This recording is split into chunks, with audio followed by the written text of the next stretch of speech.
Hello, everyone. This is Cody Lee of BlackCatBooks.org, author of I the Dragon, Cruel and Beautiful Rabbit Hole, Lauren Frey, and the upcoming Jaw of the Dragon. So, with Tears of the Kingdom coming out very, very, very soon, I thought it was about time we take a look back and do a retrospective on the narrative and how it's evolved over the past couple of years. Right now, you have a bunch of people in my comment section trying to tell you that no, Breath of the Wild was a beloved game. Everybody loved it. Everyone was over the moon about it. It was like, it quickly became one of the best selling, most critically acclaimed Zelda games of all time. There was nobody trying to downplay it. There was no agenda by game journalists or YouTubers or certain forum users trying to pretend this game was like somehow overrated or it was like a clone of other games like Skyrim or Ubisoft's open world titles. No one was trying to do that.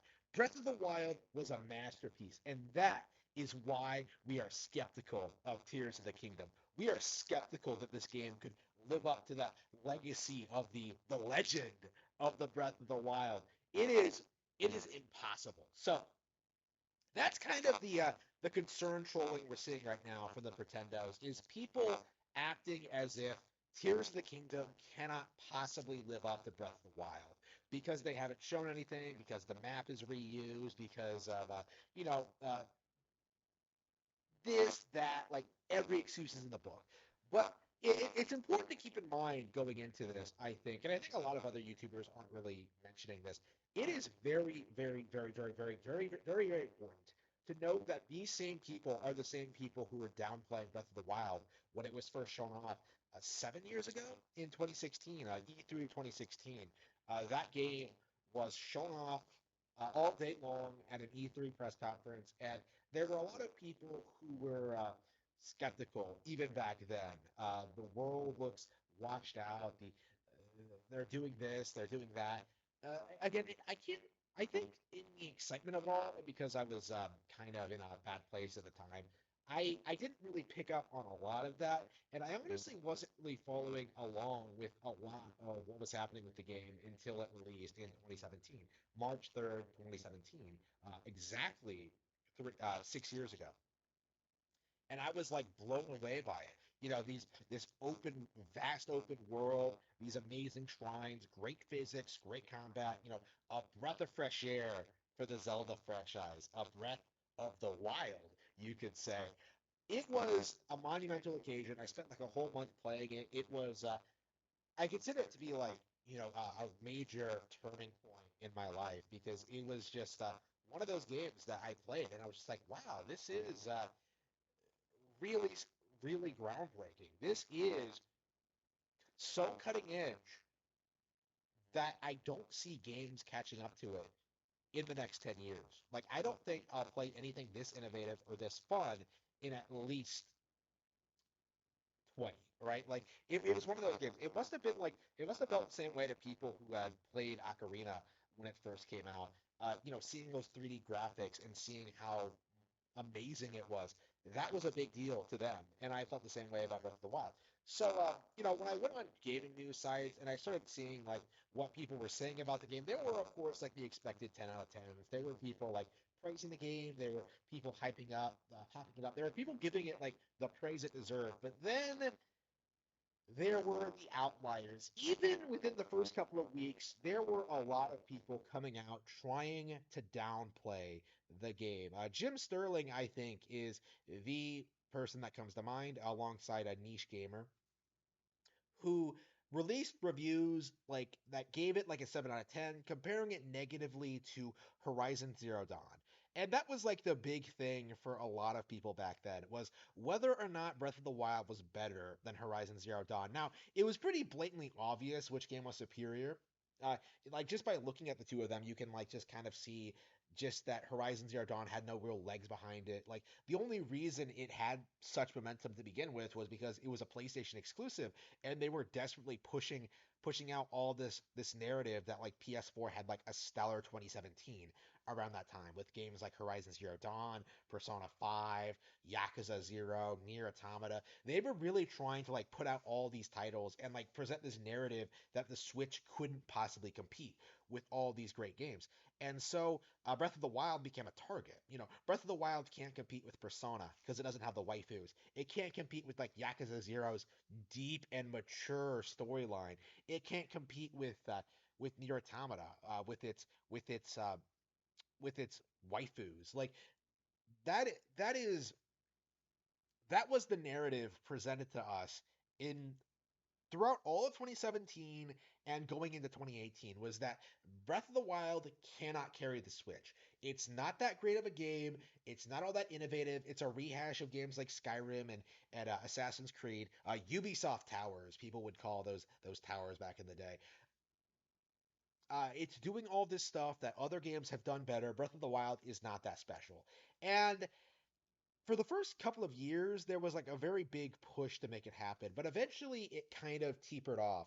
A big reason for that, I think, was because making fun of Horizon Zero Dawn kind of became a meme. Because these people pushed the anti-Zelda narrative so hard, they they went after Zelda so much that people began to notice just where it was coming from.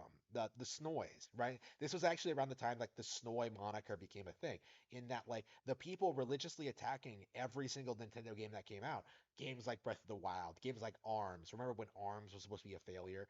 Games like Splatoon 2, games like Xenoblade Chronicles 2, games like games like Super Mario Odyssey.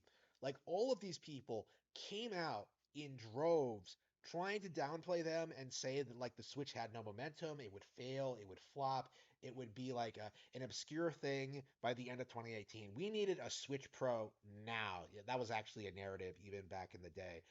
It was the Switch Pro thing was already in full swing even back then. So we get to the end of 2019 and we kind of get to this phase where people have kind of settled on a narrative in regards to the Breath of the Wild. Oh, it was too radical of a departure from from older Zelda games. The dungeons aren't good. The destructible weapons are a problem.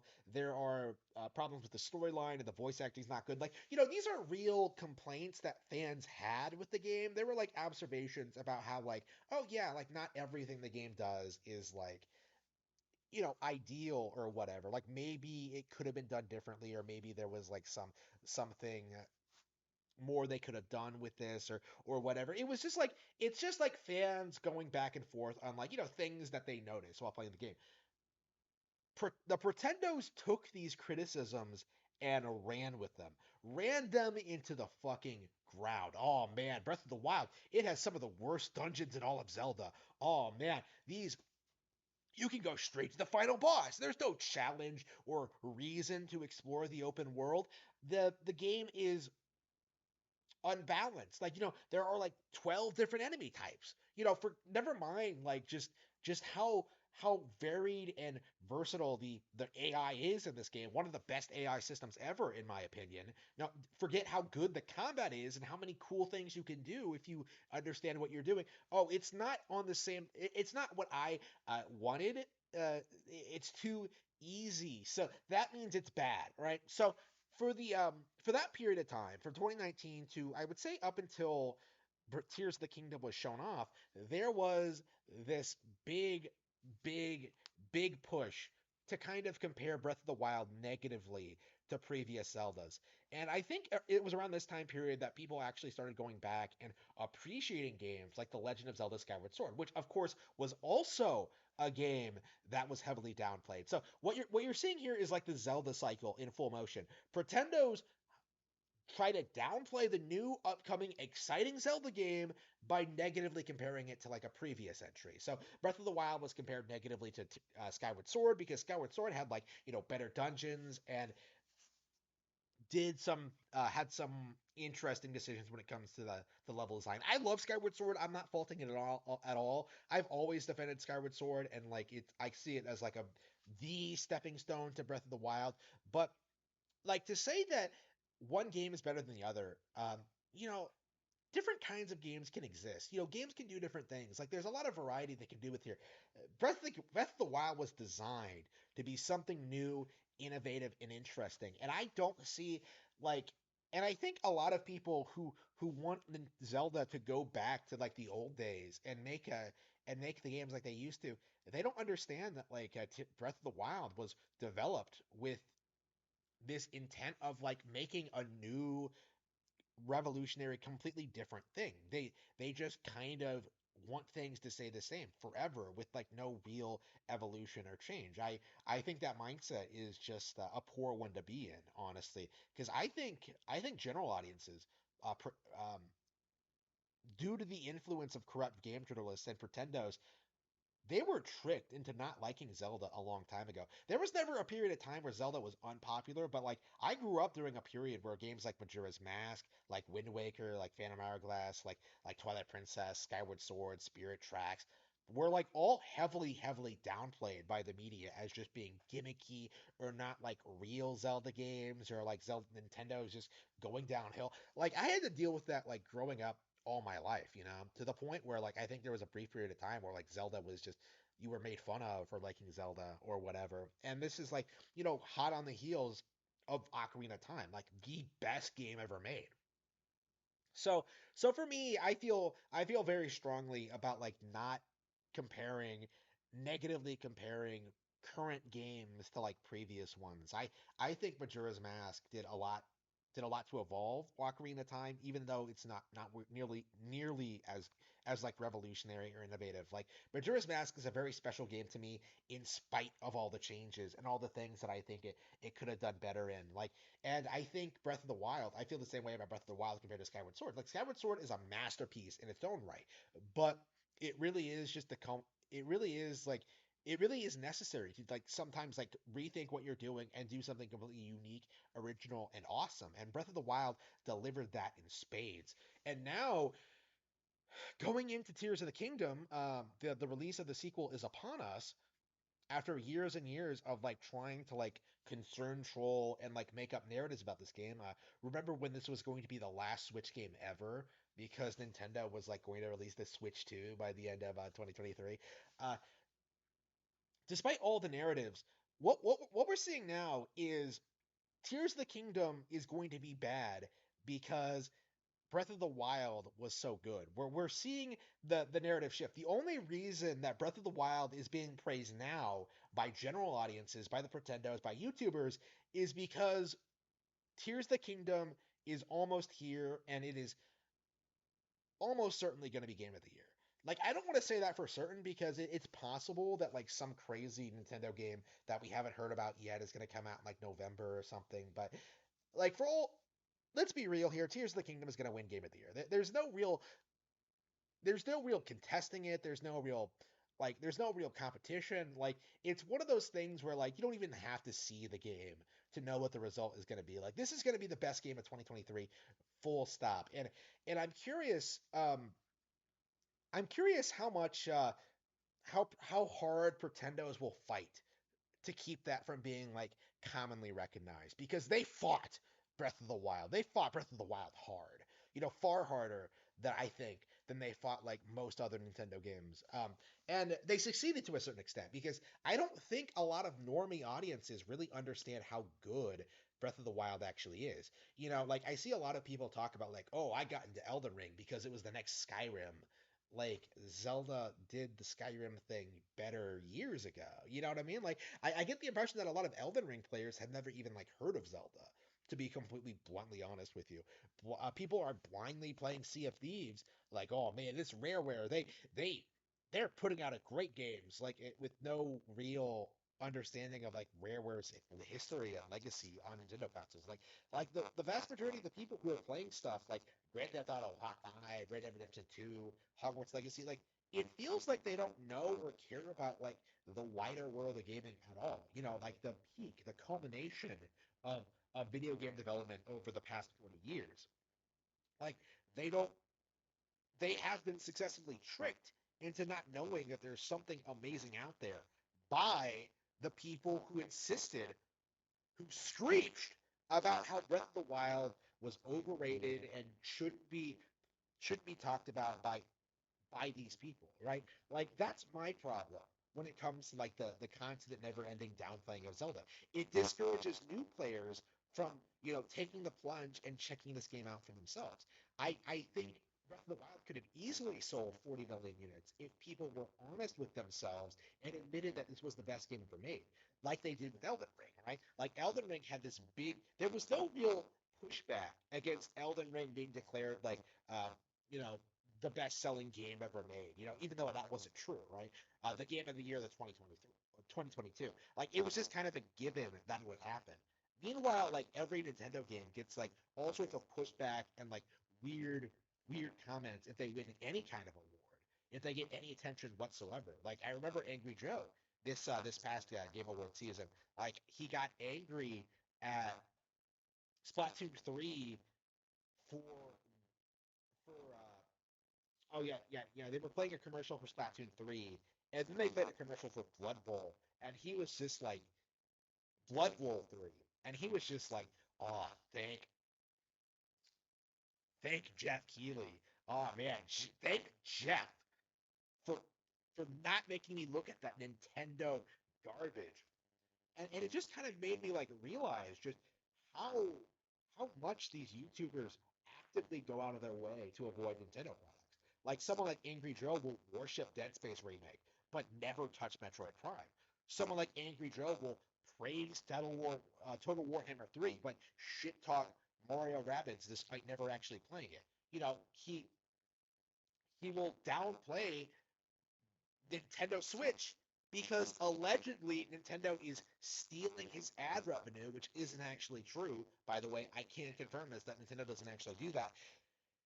I again, how much longer can this continue? I'm curious because it feels like the narrative uh, has taken a big plunge in the past couple of years after Switch became so successful. I feel like more and more people are calling out YouTubers whenever they say like something ridiculous. Like RGT 85. A lot of people gave him flack for the comment about like Monolith Soft not making any new IPs, right? Uh, companies, people are like calling people out for shit talking Kirby or Splatoon or whatever.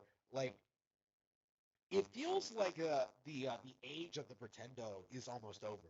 Because like, I don't think people realize this. Like once Nintendo Switch Online takes off and people are like a sufficient amount of people are subscribed and they're like always getting new games on their Switch and like they're always being given access to like game trials and Nintendo's back catalog of games.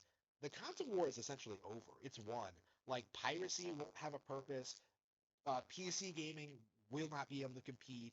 You'll have all these situations where like people will just constantly be giving Nintendo money through this subscription service. So even if they aren't actively buying new games, and as a result of that, like Nintendo isn't going anywhere ever.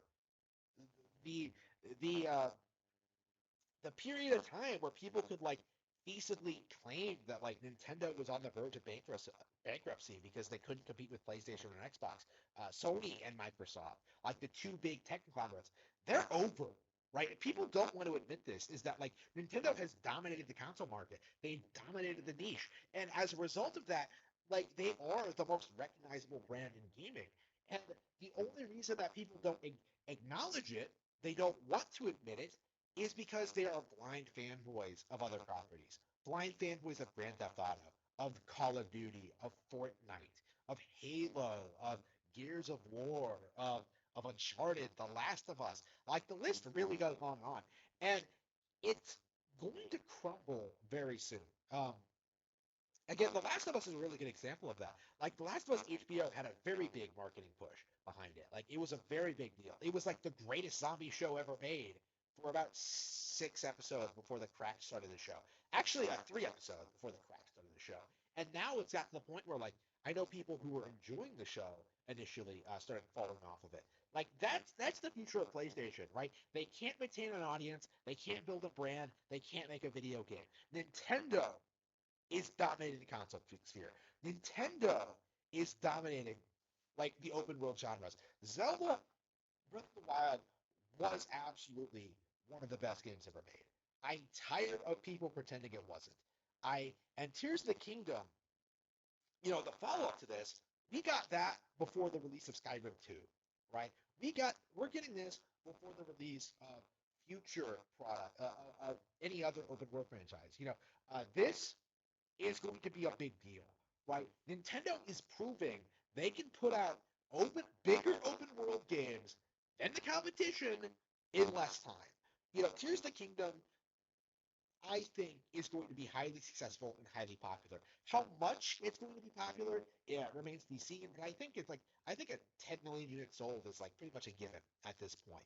Obviously, I'm kind of curious whether or not it's going to like outsell Elden Ring, and I'm very curious whether or not it can possibly sell Breath of the Wild. But there is no denying that like Tears of the Kingdom is going to be very popular and very highly acclaimed. And you are going to see the very same group of people who spent years downplaying Breath of the Wild shit talking Tears of the Kingdom when it sees release in May.